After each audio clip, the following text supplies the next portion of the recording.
Dear chess friends, this is Stepan Žilka, and in this video I will show you how you can search for games of your opponents. Okay, the first thing, our default database is created from games like last 5 years in 2 weeks. So as long as you or your opponents doesn't have games there, you just have a bad luck with that. You can import your own database in Alien Chess. It's perfectly possible, but again, it's for A-class experts and this video is not about this.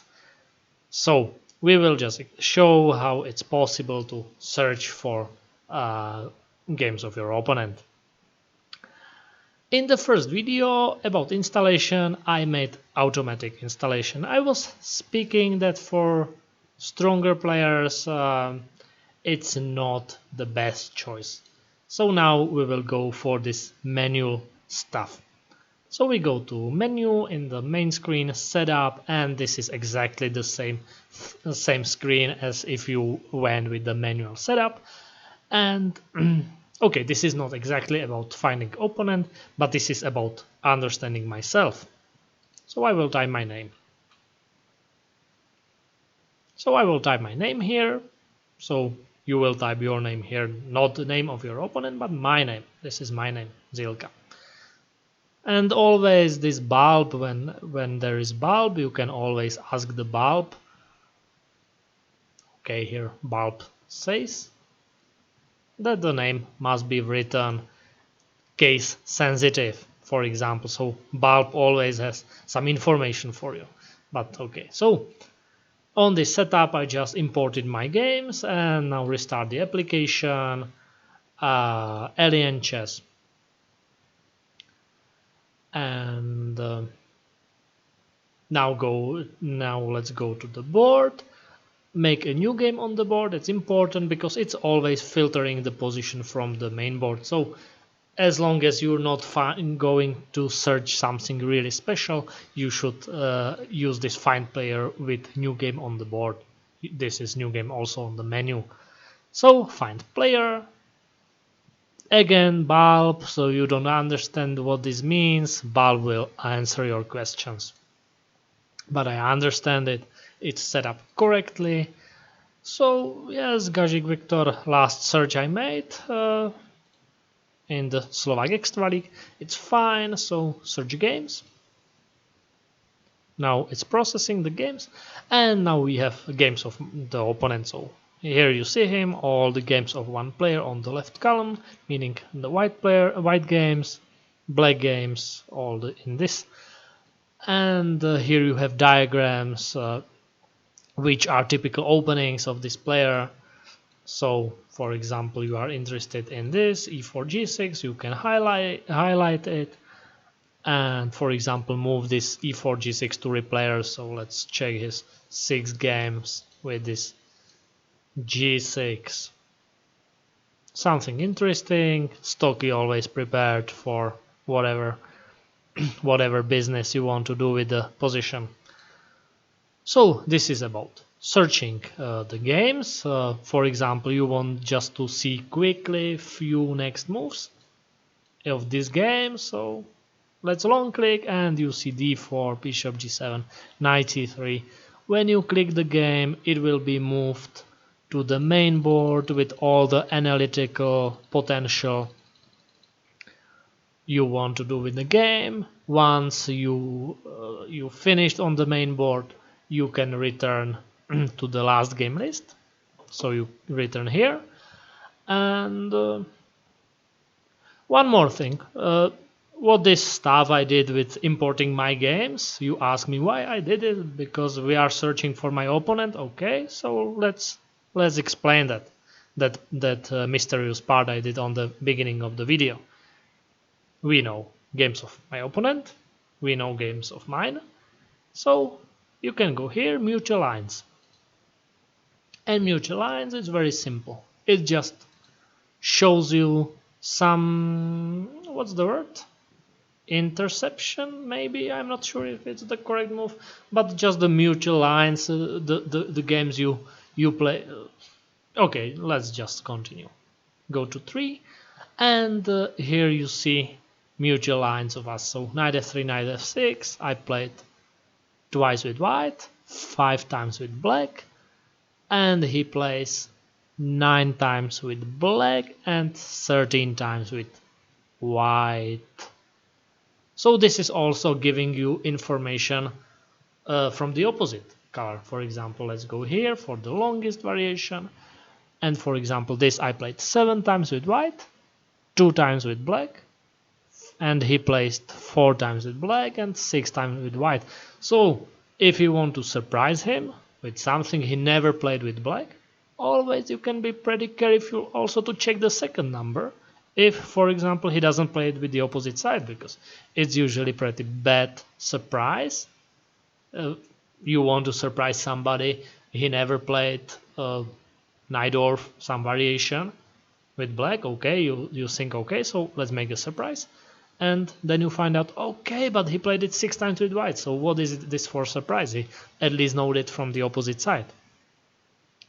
So this is about these mutual lines. We can go here, mutual lines, 0, okay, let's go. This will be much bigger tree. Okay, and whatever, some mutual lines of us. So you can just go here. You see I played once with white, never with black. He played twice with black, never with white. Show games from current position, and you can, for example, opponent playing or me playing white, yeah. And you see this game against Chernoshek, this crazy king run to h6, winning the position. This was absolutely crazy.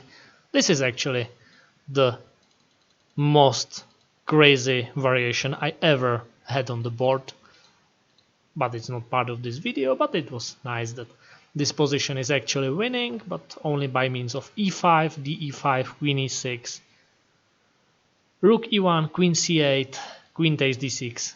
This is what I saw, and I didn't see the reply king g7. We can check it with Stocky, as you, so that you see that everything is possible, everything is interconnected.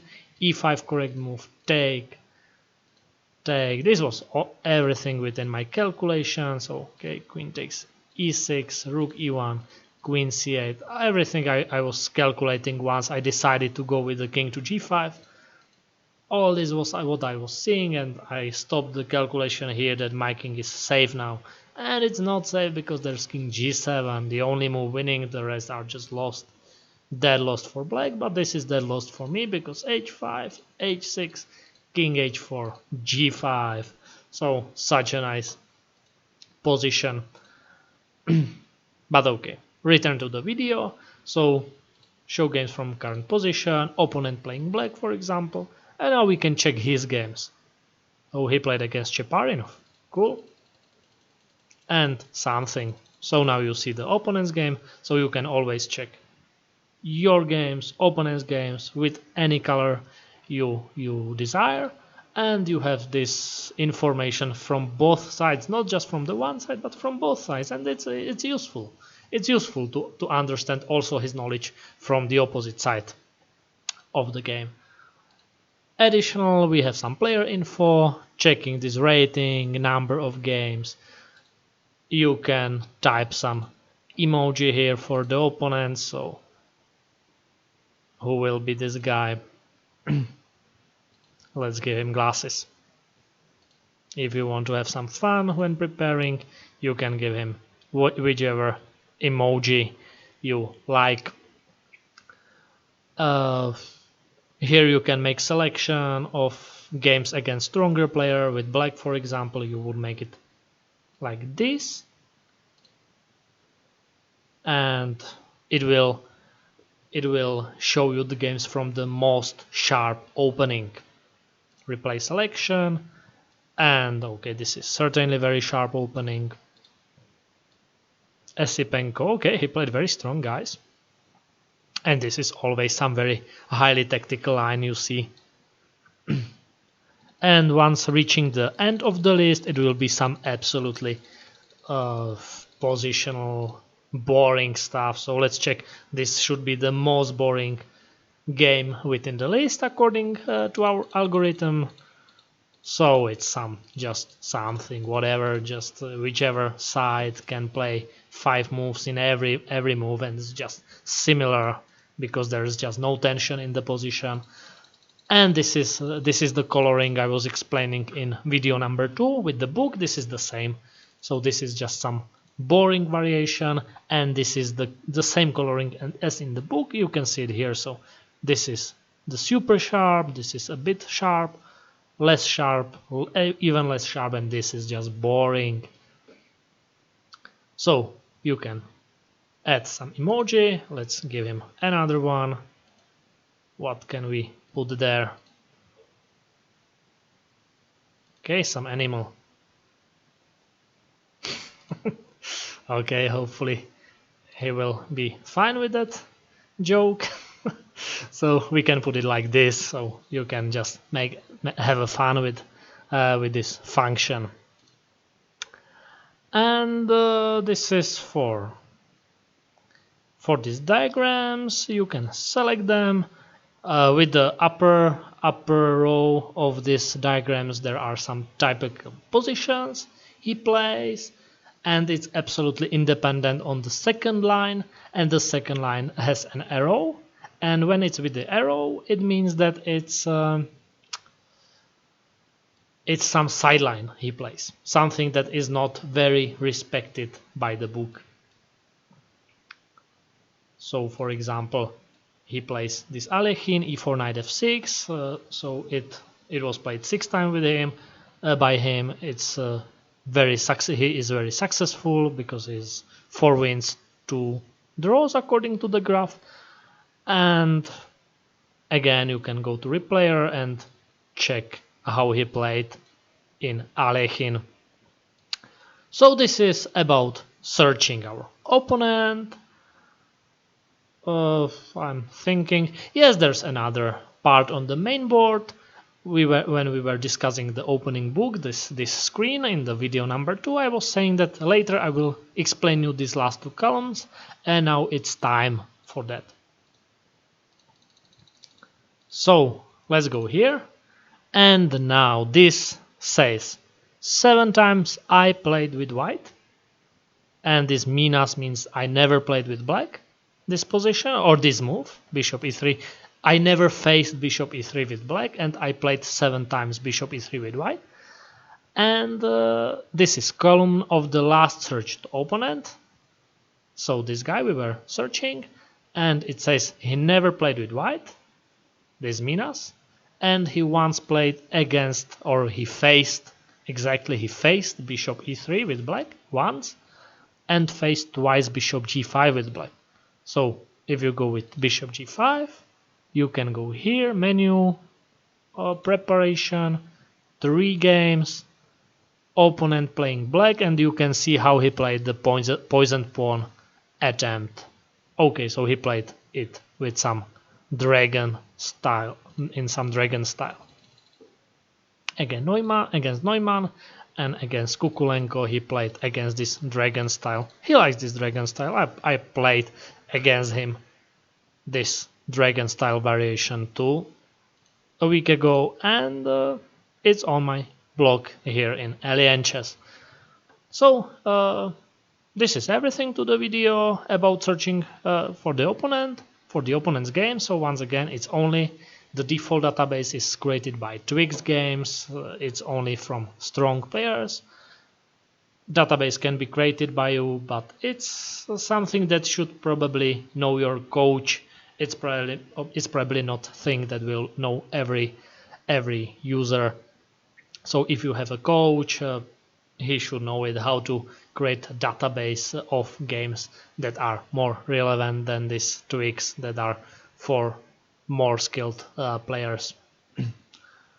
So yeah, this is everything to the video. Hope you like this series. Thank you for watching, and see you next time.